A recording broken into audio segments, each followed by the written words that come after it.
Commissioner ने की अपने फोन में शुभो की रिकॉर्डिंग। गुंडे लाए झनक को पकड़कर अपने ठिकाने तक। जी हाँ दोस्तों, हम बात करें स्टार प्लस के शो झनक की। तो दोस्तों, आगे बढ़ने से पहले आप इस चैनल पर नए हैं तो इसे सब्सक्राइब कर दीजिए, साथ ही बेल आइकन दबाना ना भूले। वीडियो अच्छा लगे तो इसे लाइक जरूर कीजिएगा। चलिए आगे बढ़ते हैं। तो दोस्तों, सीरियल झनक में जैसा कि आप देख ही रहे हैं कि बोस परिवार बस्ती में जा चुका है। लालू उनके सामने गिड़गिड़ा रहा है, माफी मांग रहा है कि हमसे हमारा घर मत छीनो, वो घर हमारा सपना है, हमने अपने बलबूते पे बनाया है, प्लीज हमसे वो घर मत छीनो, तुम्हें जितने पैसे लेने हैं ले लो। आप यहाँ देखने वाले हैं शुभो अपना बैग भरकर लालून के सामने पैसे लेकर जाता है कि शायद लालच में आकर लालून ये पैसे ले लेगा और ये केस वापस ले लेगा। लेकिन लालून यहाँ कहता है कि आप जो कुछ भी कर रहे हैं ना, पूरे बस्ती वालों के सामने कीजिए, ताकि इन लोगों को भी पता चले कि आप क्या कर सकते हो क्या नहीं कर सकते। और रही बात इन पैसों की, तो आप चाहते हैं कि इतने से पैसे लेकर मैं ये केस वापस ले लूं, कभी भी नहीं होगा ऐसा। देखने वाले शुभ पैसे की रेंज को बढ़ाता रहता है और एंड में जाकर वो 1 करोड़ तक कह देता है। जी हाँ, एंड में वो कह देता है कि मैं तुम्हें 1 करोड़ रुपए दे दूंगा, इतना तो काफी रहेगा ना तुम्हारे और तुम्हारे पूरे परिवार के लिए, सबका खर्चा हो जाएगा इसमें, इतना तो तुम पूरी जिंदगी में नहीं कमा सकते हो। और वैसे भी अभी तुम्हारे पास नौकरी नहीं है ना, तुम नौकरी की तलाश कर रहे हो ना, ये पैसे रखो, तुम्हें नौकरी करने की कोई जरूरत नहीं पड़ेगी। पर दोस्तों, जब शुभ इस तरीके की बातें करता है तो लालन को काफी गुस्सा आता है और वो शुभ को बोलता है कि आप चले जाइए यहाँ से, अब जो कुछ भी होगा ना वो कोर्ट तय करेगा, आपको मेरे से बात करने का कोई मतलब ही नहीं है। यहाँ आप देखने वाले हैं कमिश्नर के साथ यहाँ पे शुभ जो है जब जाता है तो यहाँ पे जो है उसकी बातों को रिकॉर्ड कर लिया जाता है। जी हाँ, उसकी बातों को रिकॉर्ड कर लिया जाता है। उससे पूछा जाता है कि आपने लालून के पेरेंट्स को धोखा क्यों दिया, उसके पापा को चीट क्यों किया, क्यों लिए थे आपने उनसे पैसे। तो शुभो यहाँ बताता है कि मैंने पैसे बिजनेस करने के लिए लिया था, मैंने उन्हें कोई धोखा नहीं दिया, मैंने उनको नहीं मारा है, मैंने उनको कोई चीट नहीं किया, जो भी इल्जाम मुझ पे लगे हैं वो बेबुनियाद है। मैं बहुत एक सच्चा ईमानदार इंसान हूँ, मैं कभी किसी को धोखा नहीं देता, अपनी ईमानदारी की रोटी खाता हूँ।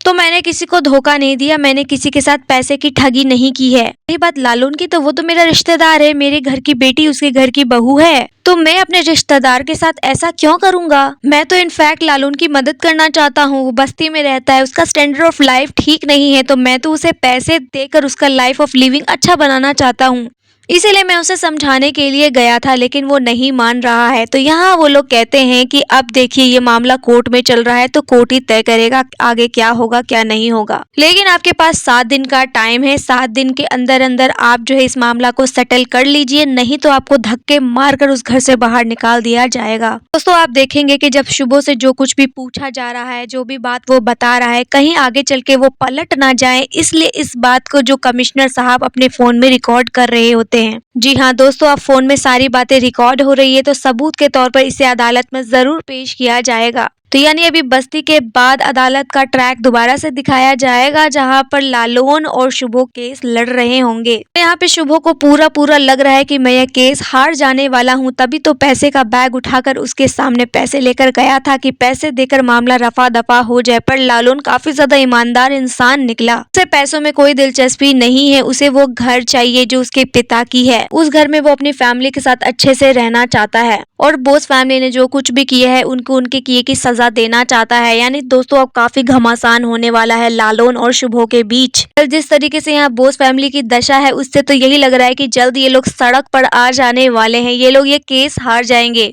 जी हाँ दोस्तों, शुभो ये केस लड़ेगा तो, लेकिन वो हार जाएगा और उसके बाद उसे शिफ्ट होना पड़ेगा बस्ती में, वो बस्ती में अब रहने वाला है। और साथ ही आप दोस्तों देखेंगे कि यहाँ पे बिपाशा काफी ज्यादा उल्टे जवाब दे रही है लालून को, और लालून भी उसे करारा जवाब दे रहा है। वो यहाँ ये कहता है कि हम गरीब जरूर है, पर इसका मतलब ये नहीं कि आप हमें कुछ भी कह देंगे और हम चुपचाप सुन लेंगे, जबान हमारे पास भी है, हम भी चला सकते हैं, तो इसलिए आपकी फालतू बातों को हम बिल्कुल भी नहीं सुनेंगे, आप लोग चले जाइए यहाँ से।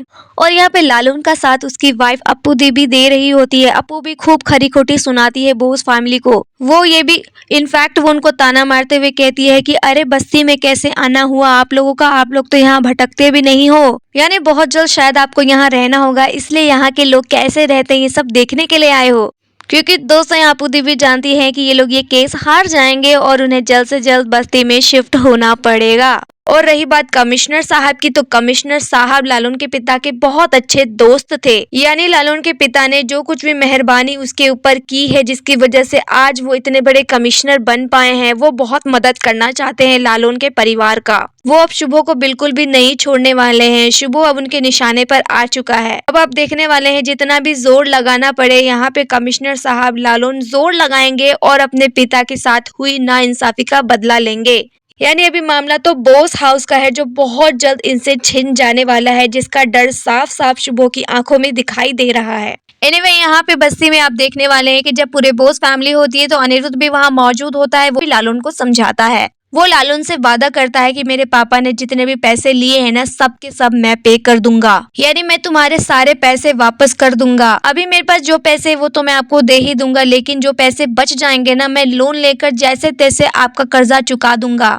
मैं ये बात भी बहुत अच्छे से जानता हूँ कि मेरे पापा ने जो भी तुम्हारे पापा के साथ किया ना, बहुत बुरा किया, पर मैं उनका बेटा हूँ, उनका कर्जा तो मुझे ही चुकाना होगा ना। मुझे माफ करना, मेरे पापा ने तुम्हारे पिता के साथ, तुम्हारे परिवार के साथ बहुत बुरा किया। आज जो तुम लोगों की हालत है सिर्फ हमारी फैमिली की वजह से ही है। मुझे कोई दुख नहीं हो रहा कि हम लोग आज सड़कों पे आ गए, हमारा घर छीन रहा है। वो अपने बाबा की ओर देखते हुए कहता है कि बाबा, आप जिसके साथ जैसा करेंगे ना, आपको वैसा ही रिटर्न में मिलता है। आपने एक वक्त था जब इसके पापा के साथ इतनी चीटिंग की, इतना बड़ा फ्रॉड किया, और आप आज खुद सड़क पे हो, हाथ जोड़ रहे हो लालून के सामने। ये तो होना ही था। और अब मैं जब उसकी मदद करना चाहता हूँ तो आप बीच में मत आना।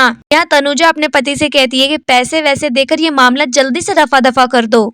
इन लोगों का कुछ पता नहीं है, हमारे स्टेटस का क्या होगा, हमारे फैमिली के इज्जत का क्या होगा, सब धज्जियां उड़ जाएंगी। पैसे वैसे देकर मामला जल्दी बंद कर दो। आप देखने वाले हैं कि शुभो डिसाइड कर लेता है कि मैं लालून को पैसे दूंगा 1 करोड़ रुपए, लेकिन लालून यहाँ बिल्कुल भी नहीं मानता, उसकी माँ भी बिल्कुल नहीं मानती। इवन आप देखने वाले हैं कि जब अनिरुद्ध कहता है कि मैं पैसे देने के लिए तैयार हूँ, लोन लेकर आपके सारे पैसे चुका दूंगा, तो अप्पू दी कहती है कि अनी मेरा भाई है, बहुत अच्छा इंसान है वो, मैं उससे पैसे बिल्कुल नहीं लूंगी। लालून, हम अनी से बिल्कुल भी पैसे नहीं लेंगे, उसने थोड़ी ना ये सब किया है, सब के सब तो काकू ने किया है, काकू से हम लेंगे सारे पैसे। तो आप देखने वाले हैं कि यहाँ पैसों की बात अभी चल रही है। बॉस फैमिली की जो इज्जत है अब बिल्कुल मिट्टी में मिलने वाली है। वेल दोस्तों, ये बॉस फैमिली ने कभी भी नहीं सोचा होगा कि लालून इतना बड़ा कभी भी कदम उठा सकता है। जिसको वो गरीब लड़का समझते थे, उन्हें लगता था कि ये गरीब लड़का क्या ही कर लेगा, क्या उखाड़ लेगा हमारा। आज उसी गरीब लड़के ने उनकी पूरी इज्जत की धज्जियां उड़ा दी है। जी हाँ, जिस रुतबे स्टेटस के दम पर ये लोग जी रहे थे, आज उनसे छीनने वाला है। जो चीज उनका था ही नहीं, उसके ऊपर ये लोग इतरा रहे थे और दूसरे के साथ बुरे पे बुरा किए जा रहे हैं, कांड पे कांड किए जा रहे हैं। झनक के साथ इतना भला बुरा कर दिया इन्होंने, झनक की पूरी लाइफ तबाह कर दी इन्होंने और साथ ही अनिरुद्ध, दोनों ने मिलके। लेकिन दोस्तों, हर कोई झनक की तरह तो नहीं होता ना, तो लालून भी यहाँ अच्छा इंसान है। ऐसी बात नहीं है कि वो बुरा है, वो अच्छा इंसान है, लेकिन जो उसके पापा के साथ हुआ वो उसका बदला तो लेके रहेगा। और रही बात दोस्तों उधर झनक की, देखा जाए तो आदित्य कपूर ने ऑलरेडी इन्फॉर्म कर दिया है अनिरुद्ध को कि झनक किडनैप हो चुकी है। झनक को ढूंढने के लिए दोनों निकल पड़ेंगे। जी हाँ, अनिरुद्ध भागा भागा जाने वाला है झनक को ढूंढने के लिए, और यहाँ पे झनक को पकड़कर उसके ठिकाने तक भी ला दिया गया है। जी हाँ, झनक को पकड़कर उसके ठिकाने तक ला दिया गया है। वो वैसे ही घबराई हुई है, इन लोगों को जानती नहीं है, किसी को पहचानती नहीं है, साथ ही वो खतरे में है, उसे पता है, लेकिन फिर भी वो अपनी ईगो के चलते ना अनिरुद्ध को बताना चाहती है, ना आदित्य को, किसी की भी हेल्प वो लेना नहीं चाहती है। उसे लगता है कि वो सब कुछ खुद ही हैंडल कर सकती है, तो वो हैंडल भी कर रही है। लेकिन ज्यादा समय तक वो ये चलने वाला नहीं है। अब जल्द से जल्द ये लोग जो है झनक को पकड़कर रस्सी से बांधने वाले हैं। जी हाँ, और जल्दी से उसे पकड़कर रस्सी से बांधने वाले हैं, और जो भी इसका ऑर्डर देगा, यानी जिस भी बंदे ने इसे पकड़वाया है, खबरें तो कहीं ऐसी भी आ रही है कि तेजस ने ही पकड़वाया है, तो या तो उसे पकड़कर तेजस के हवाले कर दिया जाएगा, या अगर सृष्टि मुखर्जी ने पकड़वाया है तो सृष्टि मुखर्जी के ऑर्डर पे ये लोग झनक के साथ जो कुछ भी करना होगा वो करेंगे। दोस्तों, मेन यहाँ देखना ये लाजवाब होने वाला है कि अनिरुद्ध और आदित्य किस तरीके से झनक के ठिकाने तक पहुँचने वाले हैं। इन्हें कैसे क्लू लगेगा कि झनक यहाँ पे है, और झनक क्या इन्हें खुद बताएगी या कुछ ना कुछ वो भी अपना दिमाग लगाने वाली है अपनी इन्फॉर्मेशन उन तक पहुंचाने के लिए। दोस्तों, आने वाले एपिसोड काफी ज्यादा इंटरेस्टिंग हो रहा है। आपकी क्या राय है इस बारे में, आप हमें कमेंट में बताइए। वीडियो अच्छा लगे तो इसे लाइक कीजिए, सब्सक्राइब कीजिए फॉर मोर अपडेट्स। धन्यवाद।